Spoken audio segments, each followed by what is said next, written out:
What if doing the right thing was not enough? In 1831, a legal battle would change how contracts were viewed forever. Welcome to the case of Collins versus Godefroy. This case revolves around a simple agreement between two parties. Collins agreed to perform a service for Godefroy. Godefroy, however, later refused to pay for that service. Why? Because Collins acted as a witness in court, claiming it was a duty. This brings us to the essential question: can you be compensated for performing a duty? Collins thought so, but Godefroy saw it differently.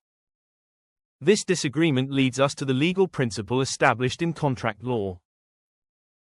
Let's break this down step by step.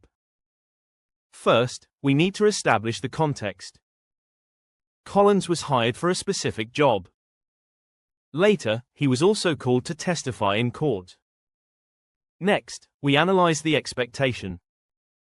Collins argued that his work, despite being a legal duty, was worth payment. Godefroy argued that performing a legal duty does not warrant compensation. This leads to the court's ruling. The court stated that if a contractual duty overlaps with a legal duty, no payment is owed. The verdict is clear: you cannot expect compensation for fulfilling an obligation, especially when it's mandated by law.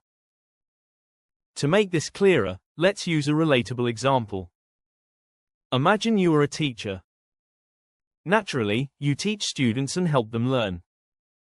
However, if a student was to ask for extra payment for this teaching, would you agree? It's your job to teach them, just as Collins had a duty to testify. In summary, Collins versus Godefroy established a critical principle in contract law. You cannot claim compensation for performing a legal duty that is already expected of you. This case reminds us of the delineation between voluntary service and mandated responsibilities. What should you take away from this? Always assess your duties.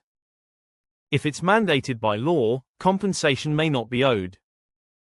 Have questions or thoughts on this case? Leave a comment below. Don't forget to like and subscribe for more legal insights.